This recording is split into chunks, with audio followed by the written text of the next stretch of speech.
Hi everyone, it's Nelda. Welcome back to my channel and thank you for clicking this video. I hope that you are all doing well.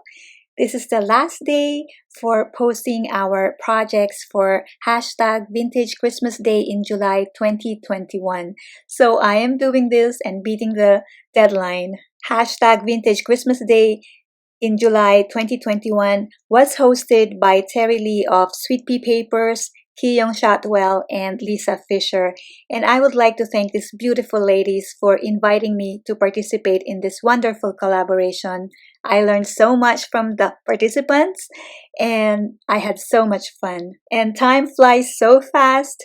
It is now August and summer is almost over. So I hope that you enjoyed our project shares and I'd like to thank you for all your support. So today's project is very simple. And I am going to show you how I make it.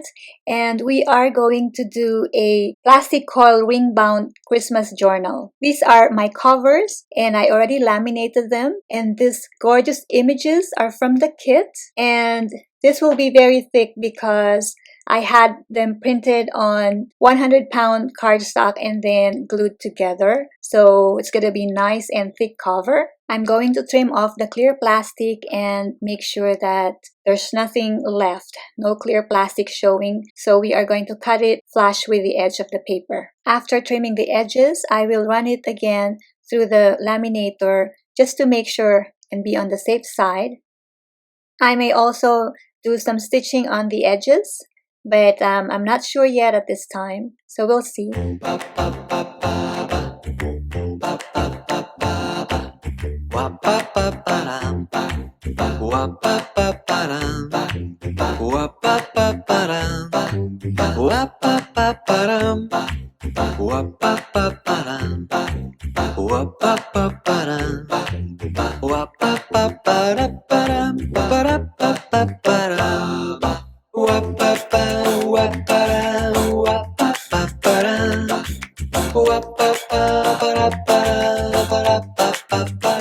Okay, so we are ready to punch our holes and I am going to use this TrueBind binding machine. This is manual binding machine TBS20 and I like using this. I have a cinch that I also use, but this gives me more clean cut holes and it has this hole punch guide and this is where we adjust the edge of the paper and it's easy to lock it in place. This machine can bind 20 sheets of a 20-pound paper at the same time, but I don't insert those many papers all at once.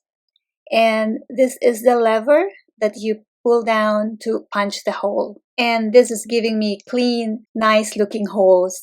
This thing is where the depth is adjusted. I can choose how far from the edge I want the hole to be punched. So I can choose whether it is a 4.5 millimeter, 6.5, or 7.5 depth. Push down or pull up to adjust the depth. And once everything is set, we are ready to punch holes. So I did the test already and I know where I want my holes punched. And so I am just inserting a few pages. I don't go 20, maybe 5 or 10 at the same time. And then just pull down the lever and it is done.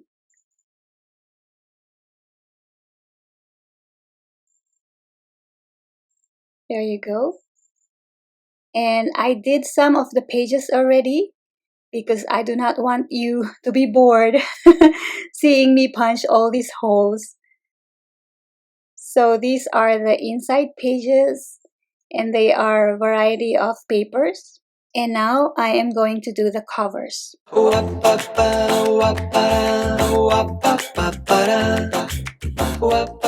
So all the inside pages are punched and these are avocado dyed papers. And then I have coffee stain papers. I have cardstock. Nice thickness. And then I have the papers that have the pockets, belly band, and tucks. So I did some stitching also.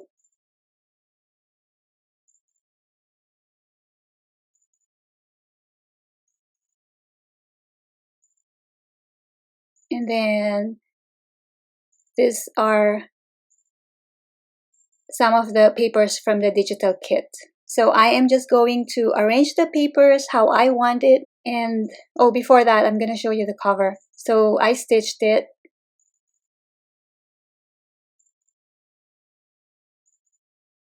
And sorry about the glare. So these are all ready to go. And I think I want to round some of the corners. So let's do that. This is one of my favorite tools, the We Are Memory Keepers corner chamfer. Very easy to use.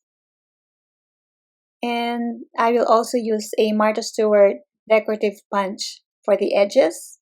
And then we will distress the edges. And then we are ready to bind the journal.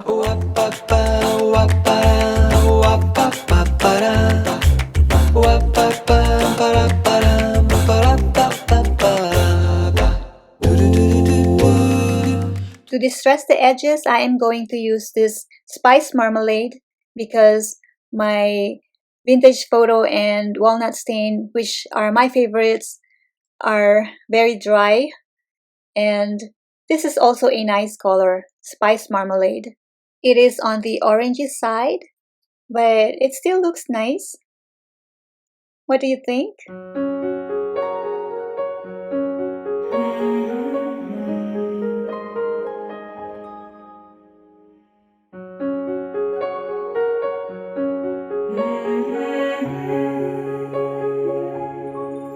There's a star up in the sky tonight, looking down on you and me.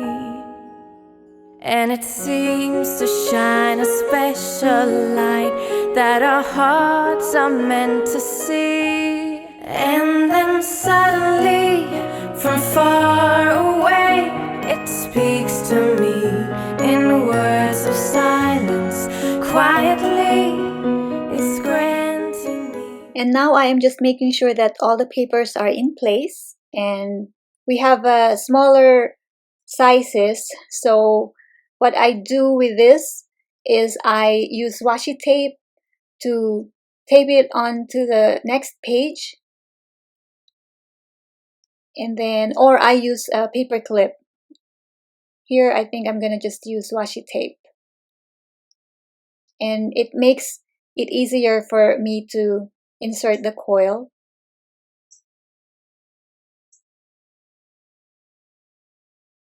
And I think I have some more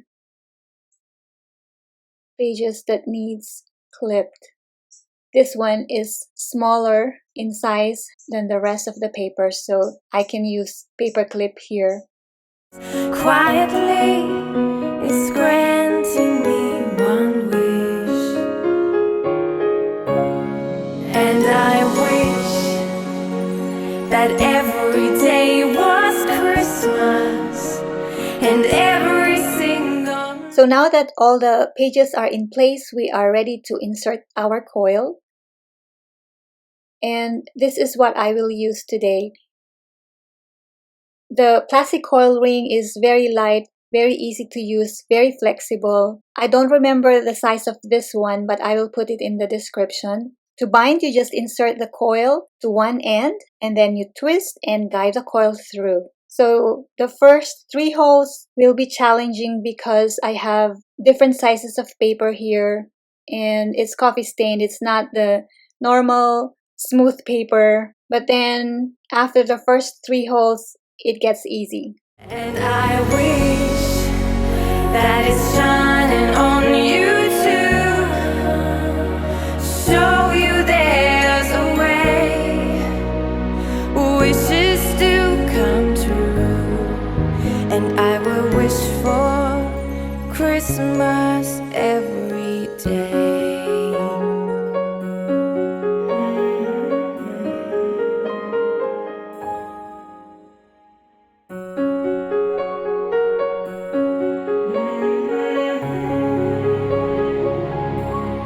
When it's time to tell a year goodbye, looking out for a new to dawn, There's a star up in the Christmas sky, a guiding light when the day is gone. And then suddenly, from far away, it speaks to me. I am back, friends, and this is the finished project, and I am sorry that I was not able to show you how I trimmed the coil or cut the coil and how I put the beads to decorate the edges. I thought that I was still filming only to find out that my battery was long gone, and so I was just talking to myself and not really recording. I like to add beads to the end because it looks prettier. And today I use these beads, and most of the times I use wooden beads.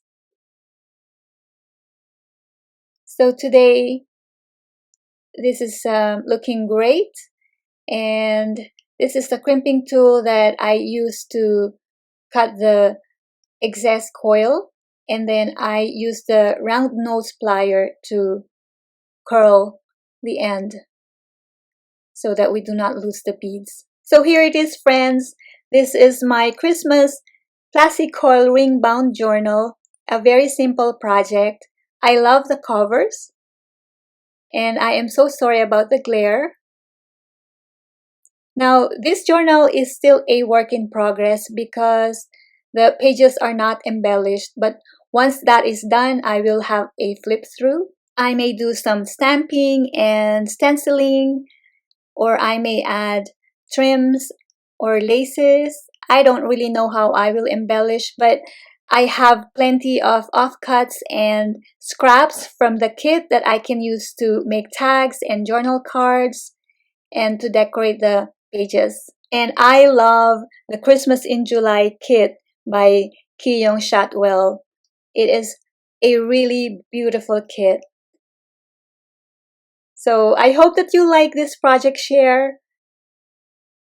And if you have any questions, leave me a comment down below. Also, I'd like to know what you think about this project. This will make a nice writing journal, and I can always expand this with more embellishments because the rings are flexible. And so there it is, my final project for #Vintage Christmas Day in July 2021. I hope that you like this, and I hope that you check the works of the other participants. Again, #Vintage Christmas Day in July 2021. So thanks again, everyone, for watching this video and for supporting my channel.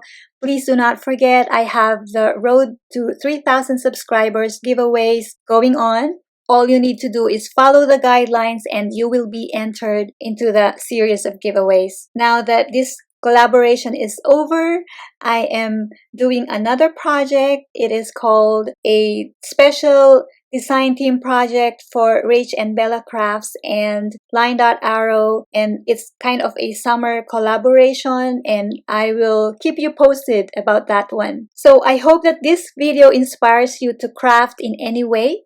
And if you like what you see and you are not subscribed, please join my YouTube family and hit that subscribe button. I would really appreciate that. Stay safe, everyone. God bless you. Thank you for watching. Bye now. Till next time.